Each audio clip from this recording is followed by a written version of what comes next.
Tyrese Halliburton leading the Indiana Pacers in the in-season tournament quarterfinals to a matchup with Jason Tatum and the Boston Celtics. Boy, was this Indiana crowd rocking. But first things first, it was Jaylen Brown rocking the rim. He said, I can't use my left hand. Goes left, dunks right. Brown had himself a game. More on him in a second. But first things first, pay homage to the man of the hour.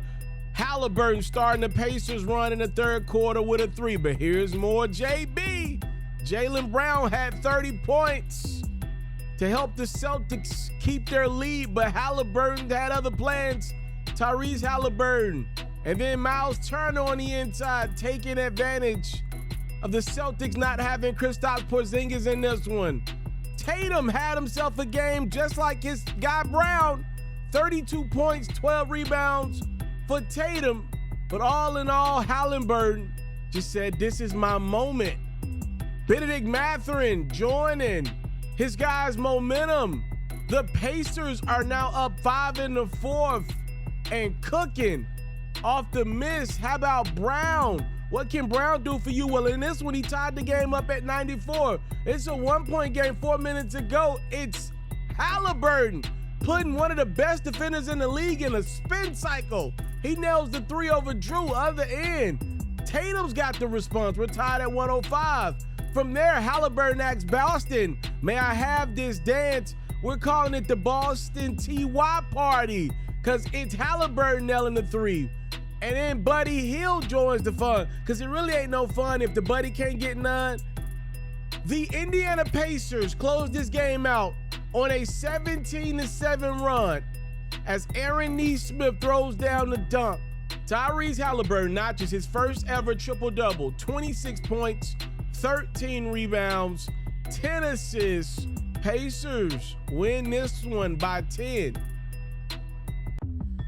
Quarterfinals of the NBA's in-season tournament. The stars are out. The young ones at that. Zion Williamson and the New Orleans Pelicans in Sacramento to take on De'Aaron Fox and the Kings. And let's just say the Kings had their mind on Vegas. And I'm not talking about relocation. Sacramento came out balling. You saw the Keegan Murray three, Domantas Sabonis, Malik Monk all joining the fun, and just like that, Sacramento's already up 32-17. But New Orleans got a response, starting with Brandon Ingram, who had himself a game. And Herb Jones is going to tip in a Trey Murphy missed free throw. So by the end of the first quarter, the Pelicans have pretty much already erased that deficit. They go on a 19-4 run, down just a couple as we go into the second. Now they got the lead. CJ McCollum with a beautiful mid-range jump shot. Now we get to a little testy. Jonas Valanciunas and Trey Lyles enjoying each other's company this holiday season. You gotta love NBA altercations, right? Out the gate, two guys getting each other's grill. They say what a couple times. Then when they get broken up and held back by teammates and refs, then it's like a lot of trash talking. You gotta love it. You gotta love Brandon Ingram's game in this one. He had 30 points. The Pelicans are up 13. Zion didn't have his best game. Throws down the dunk there. 10 points from Mr. Williamson. But the Pelicans are more than just a one-man or two-man show nowadays. They got a pretty strong lineup here, just like the Kings do. De'Aaron Fox inside, Malik Monk outside. That backcourt cuts the deficit down to just 5. But when it's winning time, Jones finds Murphy for 3. And then Herb on a do-it-himself mission. A season high, 23 points for Herb Jones to go along with Ingram's team high 30, 8 boards and 6 assists. The Pelicans do something that most can't. They beat the Kings at home by 10. Welcome to the latest episode of the Who's Ferro podcast. I'm yours truly, the one and only. Definitely got to send up a congratulations to the Sacramento Kings and the Indiana Pacers. Both stood on business last night and helped their teams advance to Las Vegas, which this weekend we will see the semifinals and finals of the NBA's first ever in-season tournament created by Commissioner Adam Silver. So with that being said, real quick before we get into some conversations about the Kings, and I want to do a little bit of conversation about the Pacers and their best player, I would just want to say, hey, thank y'all so much for the love and support. Hold me down. I know the episodes have been kind of all over the place with the time. Just know as the season progresses, we're going to stick to a certain time. So please, if you're enjoying this great quality content, let me know what time would you prefer the Ferro episodes to drop daily. All right, just let me know what time works for you. Thank y'all for just rocking out with me and supporting me no matter what time I drop them. That truly means the world to me. Y'all the reason why I keep going. All right, so thank y'all so much. I want to talk about the Indiana Pacers though, because Tyrese Halliburton has been playing out of his mind. Now, granted, the Pacers are just 11-8 this season. It's not like they're 15-4 like the Minnesota Timberwolves, but the Pacers have been competitive, and let's call a spade a spade. They have won the games that have mattered the most to them this year, and thus far it's been these dang in-season tournament games. I don't know if the Pacers are anywhere close to a legit contender or not. My mind tells me they're not, but what I do know is what Tyrese Halliburton is doing is sustainable.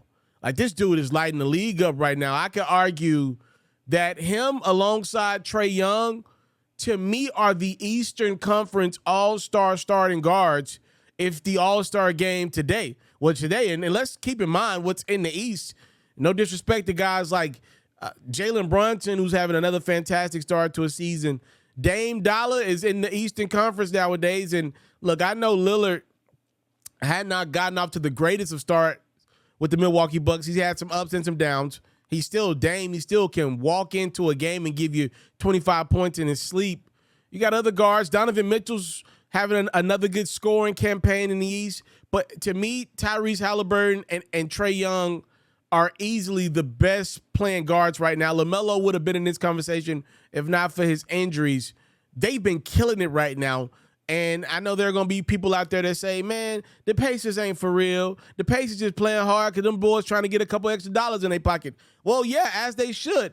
They're one of the teams out there that's got a lot of young players that have not been paid yet. They've got, 4 guys from the 2020 draft class. Everybody can't go get the big bag like Halliburton. So respect to these young bulls and everybody putting in work to try to go get that extra $500,000, which will be awarded to each player and coach if the teams were to win this in-season tournament. And who knows how this impacts their season. Shout out to Adam Silver for putting this together. It's something. I'm not going to say it's the grand all be all like I felt about other things. Like the play-in tournament that Adam Silver put together was absolute gold. It's one of the best ideas I've ever seen from a commissioner. The in-season tournament, somewhere in the middle for me. I think the All-Star game was a bad idea, right?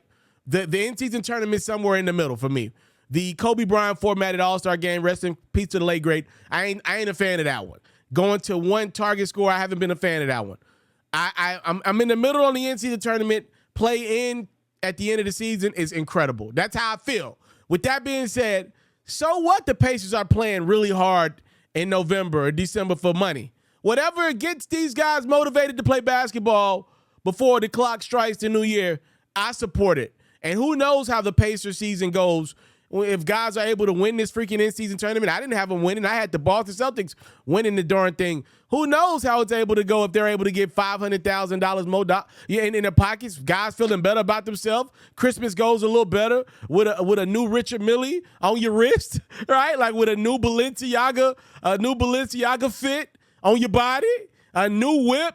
Heading into practice, who knows what happens from the team that wins this in-season tournament if it's a team like the Pacers, which we didn't have much expectations coming from them going into this year. Shout out to them for competing and balling out. Pelicans with a record of 11-10 as Herb Jones goes straight to the rack for a two-handed jam. Now let's swing over to a team that's got moderate expectations by most, but a team that I'm very high on, obviously assuming their young star can stay healthy. Zion Williamson and the New Orleans Pelicans were able to take care of business and beat the Sacramento Kings. And I'm somebody that believes, if not for the Zion injury last January, the Pelicans were the team that was out there competing for a number 2, number 3 seed out west behind the Memphis Grizzlies and the Denver Nuggets last year. Look, all these teams are fighting for who's got next out west. All these young teams are fighting for that supremacy right behind the Denver Nuggets, who's got now, right? I have the ultimate appreciation for CJ McCollum. I believe I'm probably more of a CJ fan than most. He's a walk-in 22 to 24 point per game scorer. Now, can you expect him to go get you 32 every night? Nah.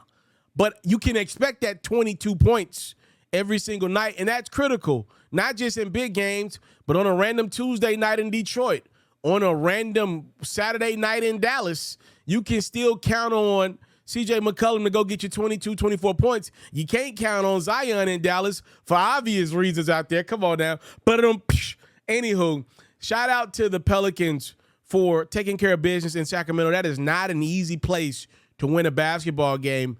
And the Kings gave it to the Pelicans to start that game off. They hit them with their best punch.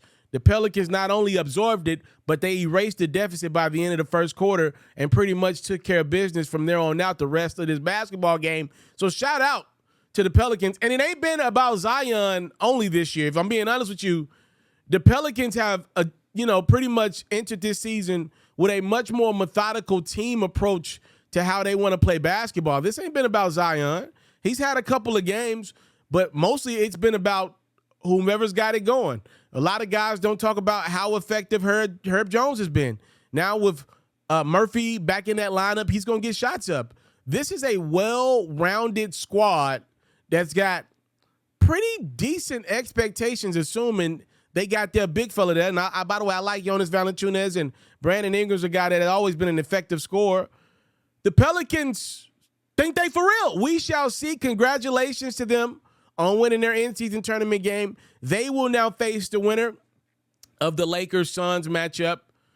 And then out east, obviously, the Pacers will await the winner of the Milwaukee Bucks-New York Knicks matchup. I want to thank y'all so much for tapping into another episode of Hoops Ferro. We didn't have a lot to talk about today. I had to cool down after being so pissed at freaking LeBron haters on yesterday's episode. I just want to tap in with you guys. Thank y'all so much for the support. Let y'all know that I'm watching this product every single day of my life. I love y'all. Thank y'all for the support. We'll be back tomorrow covering the 2 games remaining in the in-season tournament's quarterfinals. Only games on the slate in the NBA. I'm out. I want to salute you, homie, for building your own thing and doing your own thing. Why build theirs when I believe I can build my own? You've already done it, or I wouldn't be here. I'm already the only elite sports and music journalist in the game today. My goal is simple, to be the best there's ever been. So, please don't go. Make sure you subscribe and follow the journey. It truly means everything to me. I tell stories. I talk music. I cover sports. I am culture. I am Ferro.